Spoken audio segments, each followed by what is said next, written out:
हैं। अब ये मैं समझता हूँ कि हमारी विचारधारा की जीत है। जिस तरह से हनुमान जी के भक्त बनते चले जा रहे हैं कांग्रेस के लोग, तो हम जिस विचारधारा को लेके निकले हैं, हम जिस विचार को लेके संघर्ष लगातार करे हैं, उसकी जीत हो रही है कि अब हमारे विपक्ष के लोग भी उसी रास्ते पे चलने को विवश हैं। एक समय हम नारा लगाते थे सौगंध राम की खाते हैं, मंदिर वहीं बनाएंगे, कांग्रेस वाले उसमें जोड़ देते थे, लेकिन तारीख नहीं बताएंगे। आज हमने तारीख भी बता दी और भव्य और दिव्य राम मंदिर का निर्माण हो रहा है। उसी राम मंदिर के निर्माण में किस तरह से इस कांग्रेस ने अड़ंगे लगाने का काम किया था वो सबको मालूम है। किस तरह से जब राम सेतु के मुद्दे पर सुप्रीम कोर्ट में कांग्रेस ने हलफनामा देकर कहा था कि राम जी काल्पनिक पात्र हैं। आज अच्छा है कि हनुमान जी को मानने लगे हैं, तो मैं तो उनको साधुवाद देता हूँ। हनुमान जी को मानते रहें और हनुमान जी के साथ राम जी को भी मानते रहें, तो राम जी उन पर कृपा करेंगे, उनको सुधबुद्धि देंगे। लेकिन केवल राजनीतिक लाभ के लिए करेंगे तो हनुमान जी का सोठा भी बहुत तेज चलता है। बिल्कुल, आपने जैसा कि बताया कि बीजेपी पर हनुमान जी आशीर्वाद बरसाएंगे 2023 में। रायसेन जिले की बात करें, 4 विधानसभा सीट है, उदयपुरा सीट पर फिलहाल कांग्रेस के विधायक हैं। क्या लगता है कि 2023 का जो विधानसभा चुनाव है, यहाँ पर दोबारा से कमल खिल पाएगा? क्योंकि इसके पहले बीजेपी के विधायक थे, फिर कांग्रेस आई। हालांकि सांची सीट तो बीजेपी के पास आ गई, लेकिन अब क्या उदयपुरा के लिए क्या कोशिश की जाएगी? जनता के पास क्या मुद्दे लेकर जाने की इस बार तैयारी है? बिल्कुल, देखिए अमृतांशी जी, अभी रायसेन जिले में 3 सीटें भारतीय जनता पार्टी के पास हैं। केवल एकमात्र उदयपुरा की सीट नहीं है।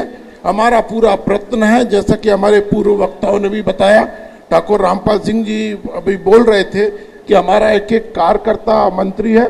वो तो माननीय मुख्यमंत्री जी के हनुमान है हमारे जिले में, और हनुमान के नाते पूरे जिले का विकास कर रहे हैं। तो निश्चित रूप से उदयपुरा की विधानसभा सीट भी भारतीय जनता पार्टी जीतेगी।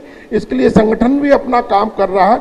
दूसरी तरफ आपने कहा कि किन मुद्दों को लेकर जाएंगे, तो मैं समझता हूं कि हम केंद्र की सरकार के जो नरेंद्र मोदी जी के नेतृत्व में काम हुआ है, किस तरह से 3 करोड़ प्रधानमंत्री आवास देने का काम किया है, 9 करोड़ उज्ज्वला कनेक्शन के तहत LPG के कनेक्शन दिए हैं, 10 करोड़ शौचालय बने हैं, 12 करोड़ किसानों के खाते में किसान सम्मान निधि जा रही है, 6,000 रुपये प्रधानमंत्री जी दे रहे हैं, 4,000 रुपये मुख्यमंत्री शिवराज सिंह जी चौहान दे रहे हैं, 48 करोड़ जनधन के खाते खुले हैं, और उन जनधन के खातों में पूरा पैसा सभी हितग्राहियों के खातों में सीधा जा रहा है। मैं स्वर्गीय राजीव गांधी जी का बड़ा सम्मान करता हूँ। स्वर्गीय राजीव गांधी जी ने कहा था कि 1 रुपया दिल्ली से चलता है और 15 पैसे हितग्राही के पास पहुंचता है।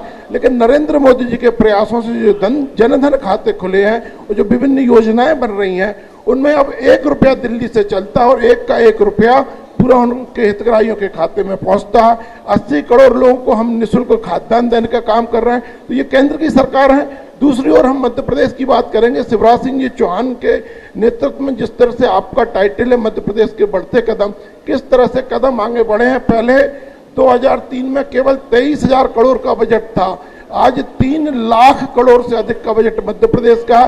जितना दिग्विजय सिंह जी की सरकार में पूरा बजट हुआ करता था, उतना बजट तो माननीय मुख्यमंत्री शिवराज सिंह जी चौहान लाडली बहना और लाडली लक्ष्मियों पे खर्च कर रहे हैं। लेकिन सर, बजट तो बढ़ता जा रहा है, लेकिन विपक्ष का हमेशा आरोप रहता है कि कर्जा लगातार मध्य प्रदेश पर बढ़ता जा रहा है, कुछ बांट नहीं पा रहे हैं, कर्जा बढ़ता जा रहा है। इसको कैसे सर काउंटर करेंगे? बिल्कुल बिल्कुल, देखिए मैं एक तथ्य आपको बताना चाहता हूँ। जब दिग्विजय सिंह जी की सरकार थी, उस समय जो कर्ज था उसमें 23% पैसा राजस्व का ब्याज के रूप में जाता था, और अब जो कर्ज है उसमें राजस्व का कुल 8% पैसा ब्याज के रूप में जाता है।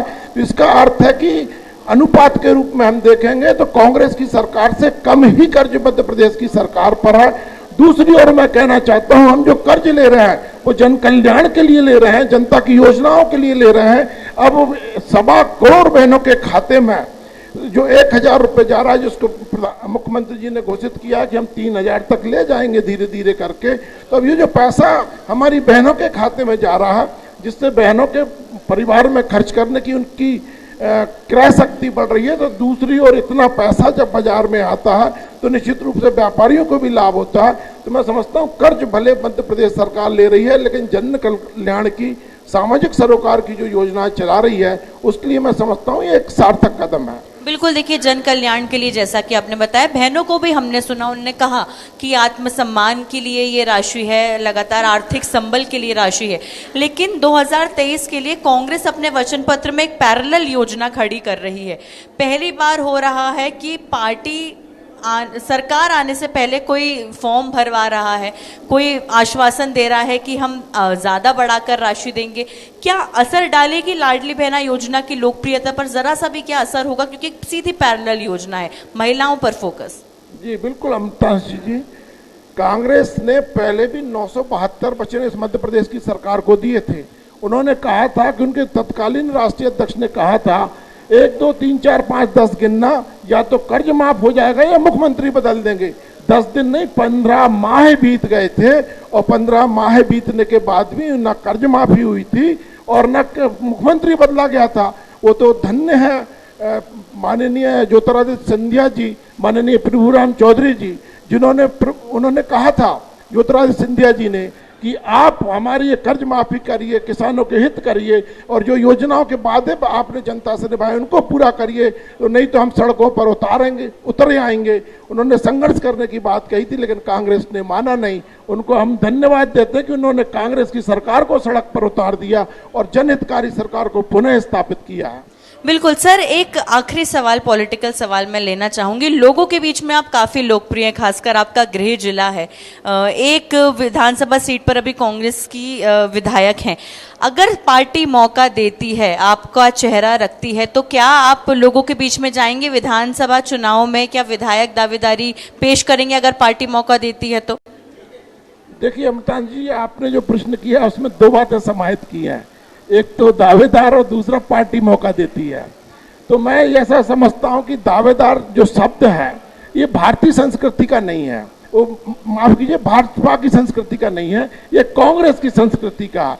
हमारी पार्टी में तो प्रत्येक कार्यकर्ता संभावित प्रत्याशी हो सकता है। दावेदार जैसी कोई चीज नहीं होती। दावेदार जैसी यदि कोई चीज है हमारी पार्टी के अंदर तो कमल फूल की दावेदारी है, क्योंकि कमल फूल के चुनाव चिन्ह पर जो जनप्रतिनिधि चुने गए हैं, जो मुख्यमंत्री जी चुने गए हैं, जो प्रधानमंत्री कमल फूल पर चुने गए हैं, तो इसलिए जो भी योजनाएं की हैं, जो भी जनता जनार्दन की सेवा की है, उस पर यदि किसी का दावा है तो वो कमल के फूल का है। जहां तक यदि पार्टी मौका देती है तो मैं समझता हूं कि मैं नहीं, जिस भी कार्यकर्ता को मौका देती है, पार्टी को ये अधिकार है उसको मौका देने का। योधापुरा विधानसभा सीट से भारतीय जनता पार्टी जिसको भी मौका देगी, मैं समझता हूं पूरे कार्यकर्ता उसका साथ देंगे। मैं भी एक पार्टी का साधारण कार्यकर्ता हूं। बिल्कुल, चेहरा किसी का भी रहे लेकिन फूल कमल का ही खिलना चाहिए, ऐसा आपका कहना है। बहुत बहुत धन्यवाद आपका नरेंद्र जी।